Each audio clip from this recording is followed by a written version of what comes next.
Okay, hello again. It's Tuesday now.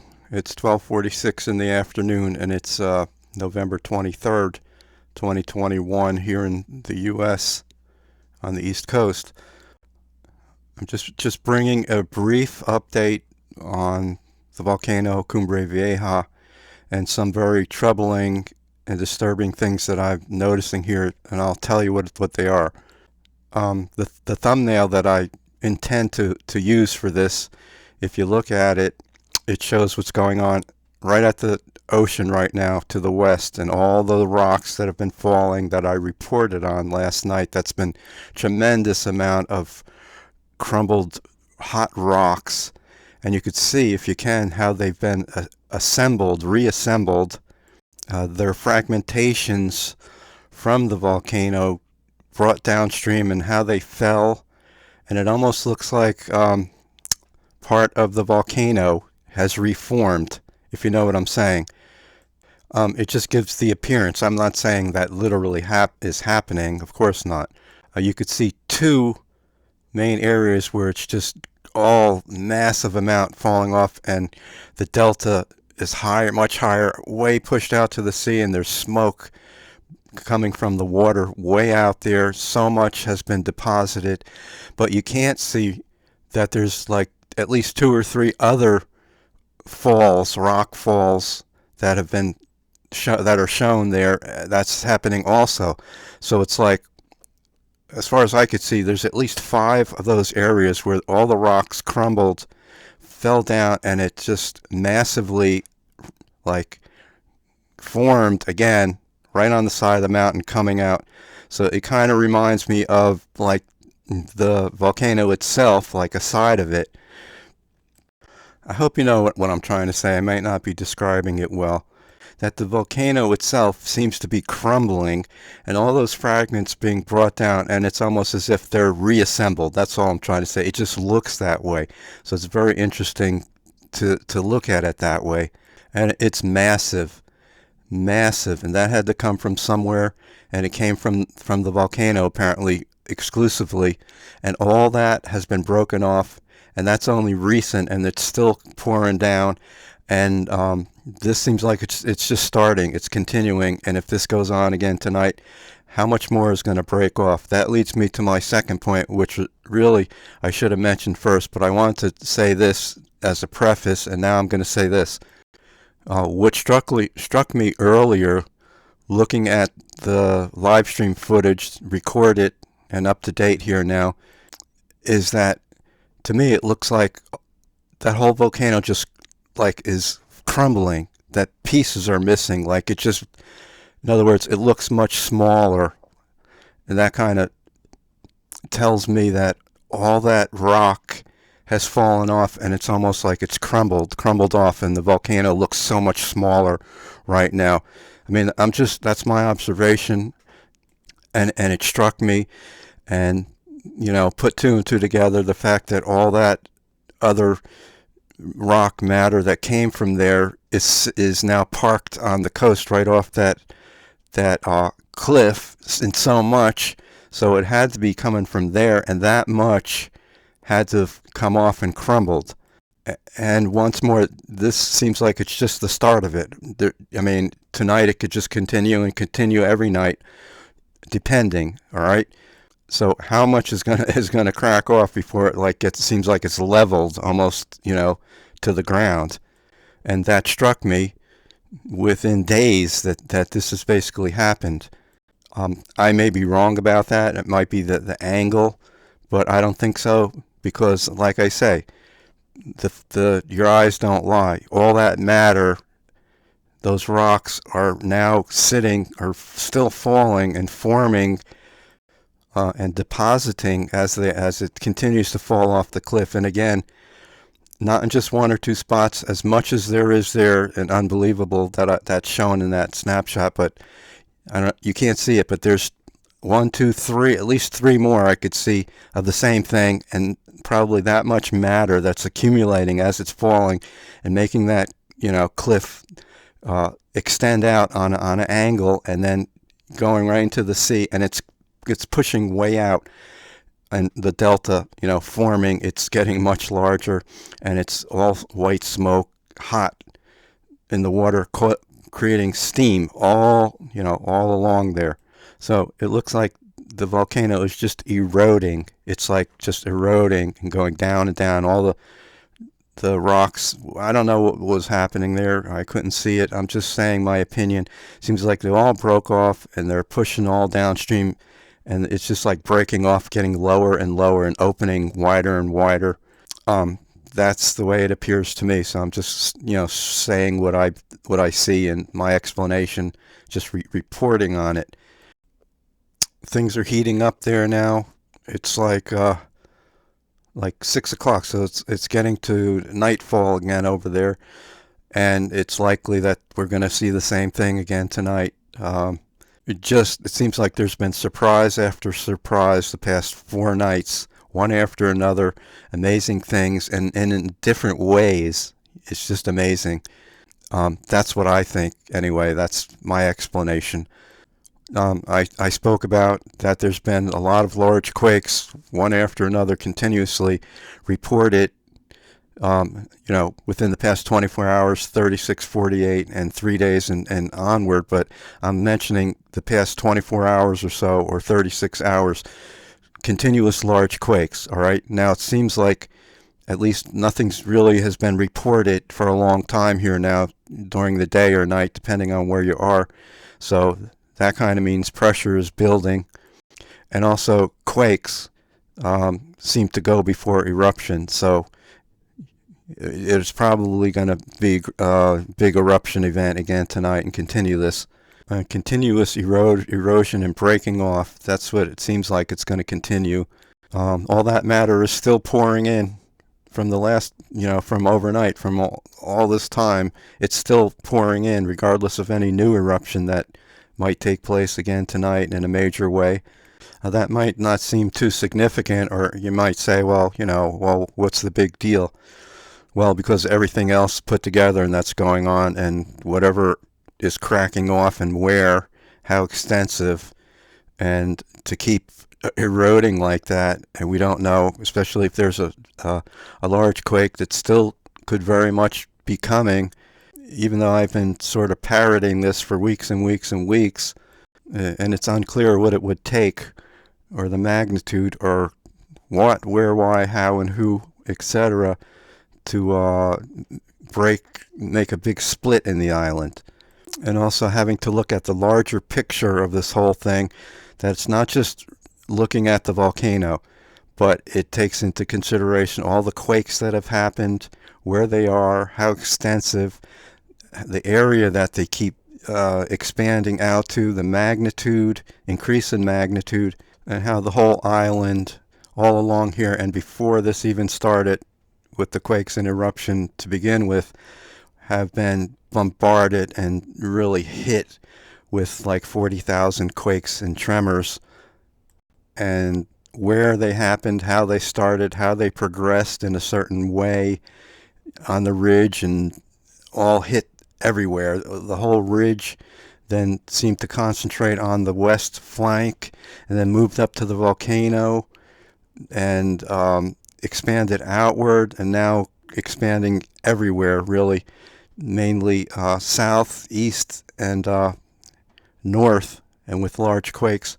So when I look at that, all those past chartings and information about how the progression of quakes were and the amount and where they were, and how strange it is that they occurred in a certain, let's say, unnatural way, and hit certain areas and then moved up and only hit another certain area, with no other quakes anywhere else, and progressed up in a certain way.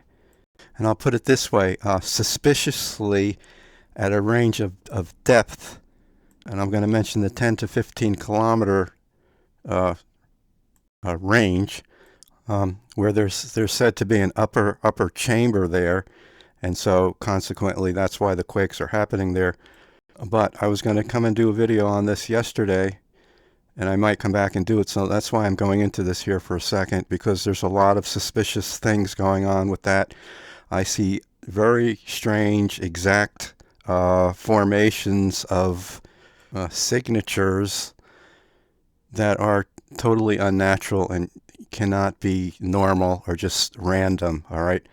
And also how that could very well indicate that, I don't know what portion or whatever, but just listen to my point, if you will, that it could be coming from an external factor. In other words, coming in to the ground instead of just things going on below the ground. And if that's so, then a great deal of this can be attributed to what's happening.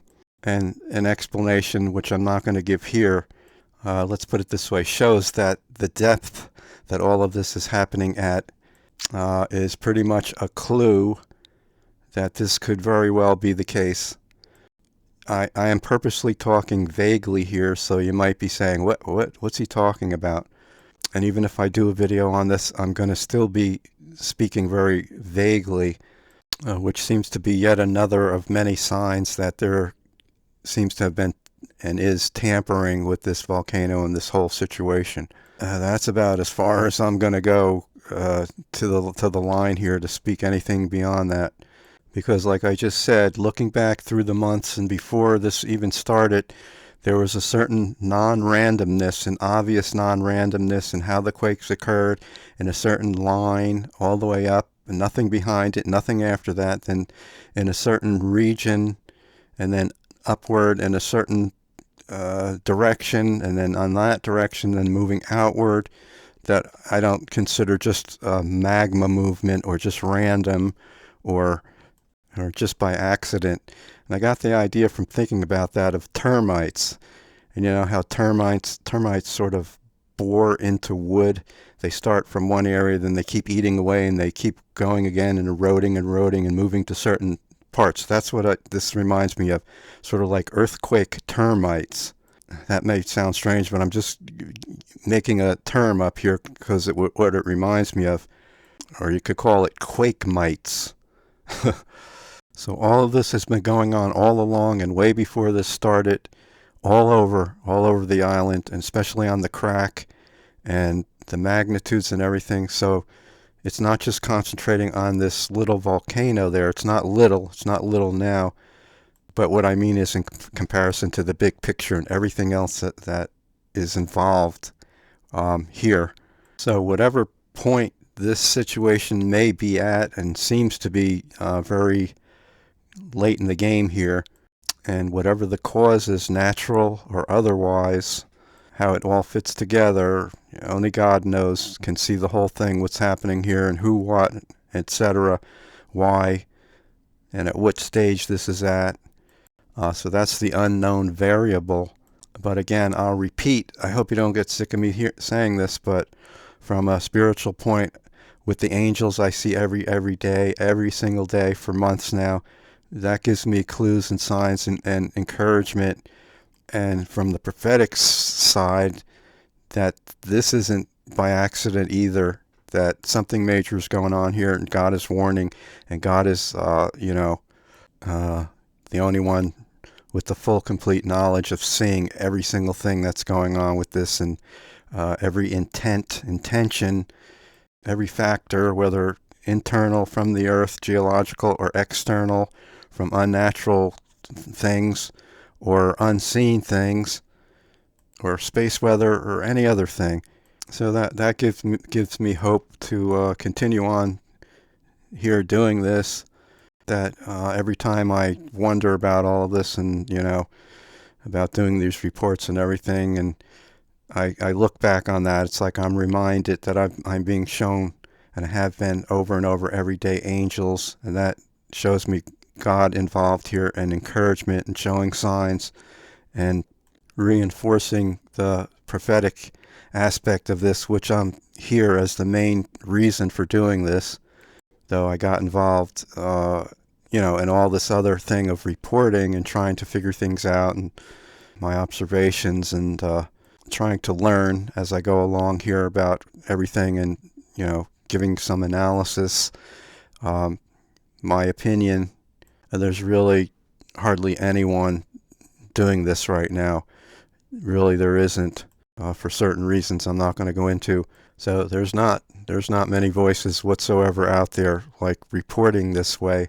Though there's a lot of videos, of channels that they show the footage and so on, and that's good because it shows things we don't see normally, and like from drones or whatever, footage that we don't see really, and then they come on and they show that footage on these channels to report like the day after what's going on. That's not really what I'm talking about. I'm talking about those like what I'm doing here, getting into all of this, reporting on things and uncovering things and unmasking, untruth and the smoke screen of hiding things and downplaying everything.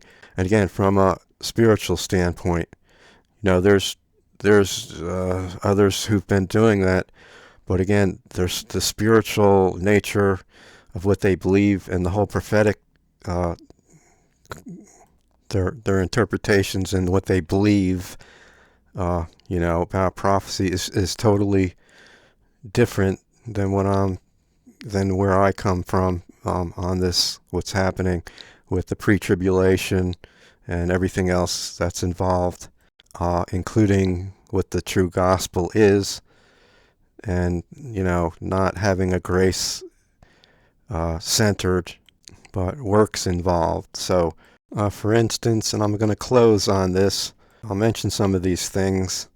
First of all, whether it's the rapture, Jesus is going to come before the end times, the tribulation, which I absolutely believe is what's going to happen. And others out there are keep saying we're in the end times. All right, we're in the end times. We're not in the end times as far as I know, and I'm going to keep saying that. It's not to be disputing, but we're not, okay? That's the next point. We're not in the tribulation or the whole controversy of the mark, that the mark is now here, and that any of those who were V'd, whether intentionally or they didn't really want to be, but they just happened to be, so then they're damned just because they received this right now. So a lot of this gets into like what the true gospel is, because it's a end time mentality, like saying the quote unquote age of grace is over. I'm trying to make this short, but I'm going to go into this for a second. That the age of grace is over, and once believers are gone, that it reverts to works. And so really, as far as the mark goes, in the tribulation, they take a one verse out of Revelation and make the claim of salvation based on that, whether you take this mark or not, and your salvation depends upon it. I'm going to say this, that's a lie. It's not going to be popular. Maybe there might be two people who agree with me, because again, there's no other way to be saved but by grace, whether at this moment, whether in the tribulation, or whether before Jesus came to earth in past days. There's no time here, and neither do I want to get into further explanation and all the objections, that come popping out of this. And because they have a works mentality, that's how they see things, that through works, okay? Tribulation saints will absolutely not be saved by their works, reverting back to that kind of thinking, as if that even existed before Jesus came to earth, and the quote-unquote grace age or age of grace. It's never by works, never has been. Apostle Paul said that clearly, even in the past, in the Old Testament. Well, I should say the Hebrew prophets and incarnation of Christ coming to earth before Jesus came here, all in the past.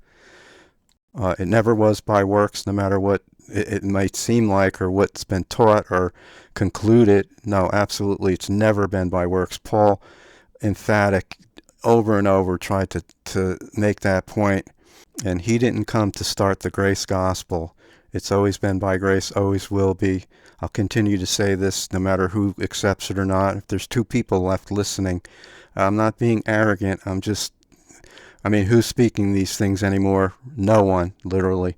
It's become a very watered-down Gnostic grace version, and it's cut off from and leaves out the very heart of salvation, like a heart being literally ripped out spiritually from the foundation, who is Christ, Christ alone, and Him in you. As I keep saying, He alone, Jesus alone is grace. If you have Jesus in you, then you have grace. You don't have grace just by what you think or claim, just like a bunch of facts, a profession, and all this about terms like positional justification or positional sanctification to explain away and oppose anything inwardly, inner transformation and actual experience of Christ within one, and the focus and center of salvation, not just being able to define what it is in terms of anything, whether grace or any other means. So the actual mark will take place once the church is gone, once the Antichrist is revealed. And let me phrase it this way. Once the church is gone, anyone who is saved, I don't mean by works, I don't mean by taking the mark or not. Just listen to what I'm saying if you can. Anyone who is saved, truly born again, possesses eternal life, I'm going to state this, whatever happens from that point on, they are still saved, okay? Make of that what you want. That is the absolute truth. And that's what salvation will still be based on, just like it is right now. You can't lose your salvation. Despite any other interpretation based on one verse in Revelation about taking the mark or not, it's not based on works. Not then either. It won't be.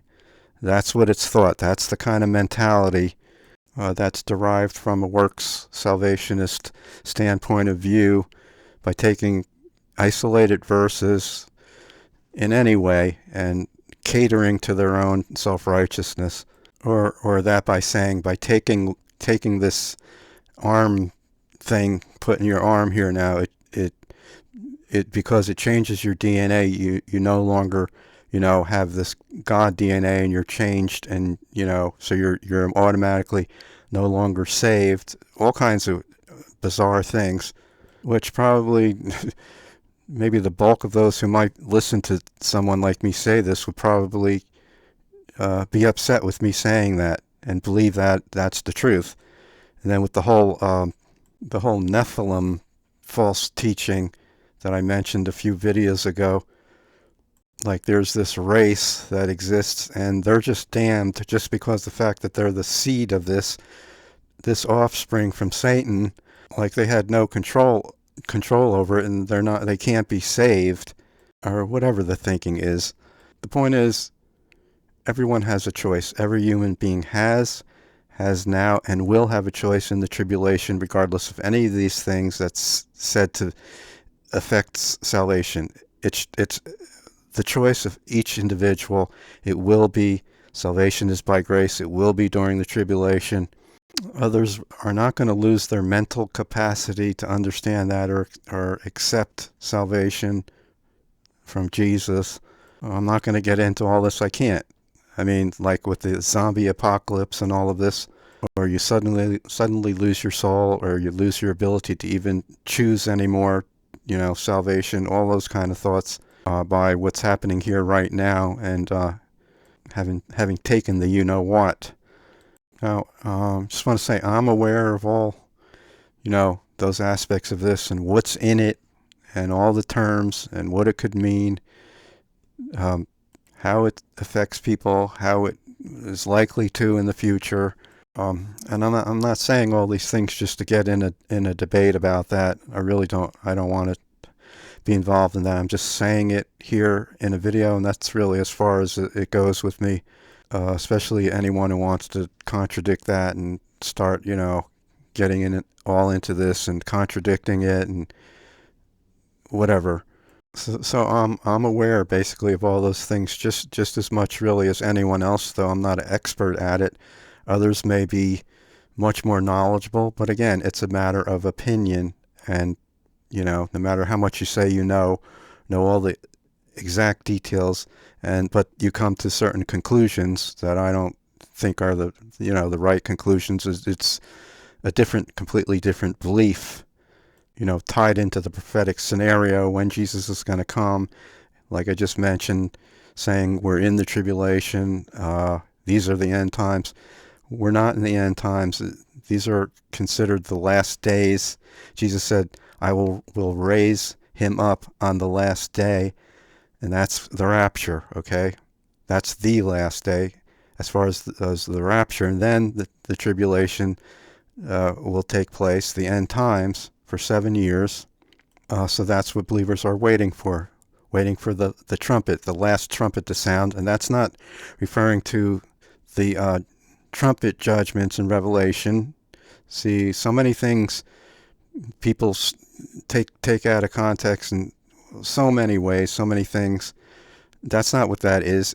Apparently there's just going to be trumpets starting to sound, and at the very last sounding of the trumpet, that's when the rapture will take place. You know what I'm saying? It's sort of like an introduction, that apparently a trumpet will blow several times, and then when the last blowing occurs, then that's it, the rapture. Phew, boom, okay? So these others who have, in conclusion, these others who have a works-based faith, they basically give that spin, that all I've said here, in opposition, directly opposite of all the things that I'm saying, prophetically, and what they mean here. Exact opposite. And that's what I've been trying to say here all along. It's not just a doctrine, a dispute about when the tribulation comes, but to me, deep down, it shows a works gospel. And to me, that's been obvious. And that's why those who profess these things and come to all these erroneous, what I believe, conclusions and interpretations of things, bottom line is they believe a works gospel. There's works involved. I could sense that about their spirit, and I could see it and sense it and hear it in, their presentation, their spirit, their fruits, and also can many times be very hyper and just give off that vibe that I just really can't listen to. And that includes a lot of these so-called Gnostic grace people. I never could feel good about them, like God's spirit there, and he wasn't, and he isn't, okay? It's just like an electric feeling. It's not a peaceful, calm feeling, even though they might talk seemingly calmly and gently and seem everything's nice and, so on. And some are very, very hyper, and just I don't get the feel. It's very carnal. But Christians who say just leave it at that, just swarm after these people, and they don't sense it, they don't see it. There's another spirit there. There really is, very carnal, and I don't care how much they preach grace. The fruit or the proof is in the pudding. Yeah, I just thought of this. I accidentally said fruit, but the fruit is on the tree. That's a good way to put it. I'm not being here judging, saying, oh, they don't have fruits like I do. That's basically what conclusions, those kind of things, when I try to speak the truth and preach the true gospel, come back at me with all these falsehoods. But again, some believers or what have you can seem to be very gentle and very, like that, but yet they could believe total works gospel or total Gnostic gospel, total Gnostic grace gospel. So I could sort of weed it out. It doesn't feel good, no matter if it's seemingly gentle and nice or, hyper, but they're preaching grace, spitting off the verses. Don't get me wrong, we are saved by grace, but Jesus is grace. And it's not a definition thing. You make it a auto manual, kind of thing. You follow these rules, and so, okay, that's it. Nothing else has to happen, apparently. No change, and it's apparent, really, to me, what I could sense spiritually, no matter if they seem very, serene or pleasant or even very nice to others or whatever. But when it comes down to it, and in reaction to things I preach, it doesn't matter if they're work salvationists or grace. They come at me full blast, and it shows where their heart really is. I've been preaching nothing but Jesus. Like Paul said, we preach Christ crucified, risen, and coming again. That's all I've been preaching. For me to have received this kind of backlash, which you may not be aware of, just by saying Christ has to be in you, a born-again experience, Christ in you, the hope of glory, transformed. It's all about Jesus. He's the one that saves us, and that it's not just some thoughts that count, okay? It's not just some verses that you claim, like name it, claim it, word faith, word of faith. It all springs from that. I did many videos. It went over like a brick, like a brick hitting the wall. So, I mean, I'm joking about it, but I can't go into this here.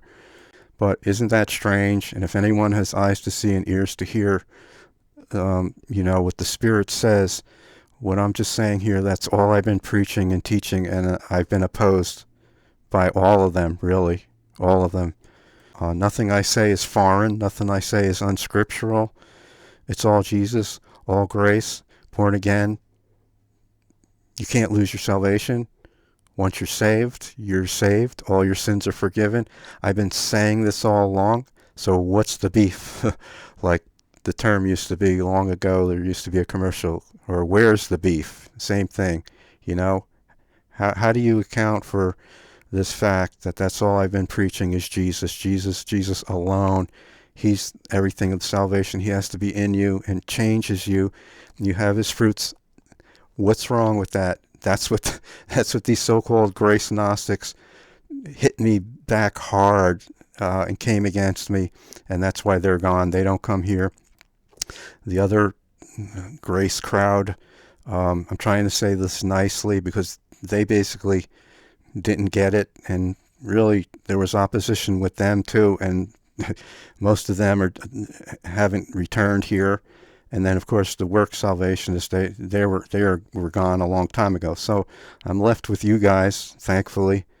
If there's a handful of you, well, I mean, whatever. I'm just still here. So I'm talking. I'm doing videos, and again, I didn't expect whatsoever to get into all this, but I guess it's kind of good because I could put a video together and sort of do 2-in-1, do a volcano report, and then sort of do a part 2 and let you know that the part 2, involves this. So it's sort of like, it's good. It's like a spiritual part, and what's going on with the volcano, that's spiritual and prophetic. But what I mean, reporting also daily. So it's good. It gives a chance to present the gospel in a complete way, in a true way, and really continue to expose all these lies and deception and, teachings that really are based on works, whether interpretation of prophetic scripture or what have you, when the rapture is going to happen, all those things. They have no joy. They have no peace or sense or hope or expectation per se, that they're waiting for Jesus to come, and they're really glad about that. Well, they may be, some may be, but you can't be if you think you're in the tribulation right now and we're in the end times, and you're looking for whatever to happen to you, or the events of the tribulation to start happening, and you're here. That's what you're going to be focused on. That's what you're going to be really think is going on, and with you, and it just puts a whole different thing upon everything. You're gonna, so therefore you have to try to prepare to bug out, prepare to go find another place, prepare to be persecuted. So it's a totally different concept than knowing for sure that Jesus is going to come. We're not in the tribulation, and we won't experience these things. And then the other thing is like, well, Christians before have what makes you so special. That's not the issue. That's not the point. That has nothing to do with it. The tribulation is coming. We're promised to be taken from here and not go through the tribulation, and those are all tribulation events. And I believe what's happening, if something happens with this La Palma there, though not specifically before mentioned in Scripture, seems like it would be judgment, the beginning of judgment, though it's hard to discern where such a thing would fit in Scripture. I'll be honest about it, but we're here. This is what's happening, and if this is going to happen, this has to do with Jesus' return, then that's the way it is. You know, beyond sort of trying to fully grasp and understand how it all fits together. But I guess that's okay, because there's things that happened, have always happened. Maybe this is one of them where it's just unclear, but it is going to happen in this way, regardless. Okay, I just saw that it's 2 p.m. on the nose here in New Jersey by New York. So it's 7 now in La Palma, and night falls again. As far as that goes, I don't sense anything at this moment here. That doesn't mean I won't later on to come back and say what I feel or think or something may have happened. So I'm just here like things continue. That's what I'm trying to say. I'm just here, tried to be brief, but then I got into all of this, but that's okay. Be brief in telling what's happened, and I think it's just going to keep continuing here. And eruption, major eruption. We'll see if the quakes continue again. As long as this goes, it's going to keep rolling and rolling. That mountain is going to keep crumbling and crumbling. That volcano mountain, Cumbre, and who knows? All bets are off. But all those pieces, those fragments, I don't know how. I can't even calculate it. Maybe somebody else can, from all those cliffs where it's all accumulating and going further off and creating a farther delta. How much break off that is encompassed just so far from the past several days. So to me, it's like, again, like it's the mountain crumbled, was pushed off and reassembled itself or reaccumulated off the cliffs there, and almost looked like how it formed, almost like the side of a volcano again, several of them. I'm not saying there's a volcano forming there. That's not what I'm saying. I'm just saying it looks like that from it being carried down and how it's fell off and almost like it reformed the image of the side of a volcano. Several. Okay, I'm done. I'll see you later. Take care.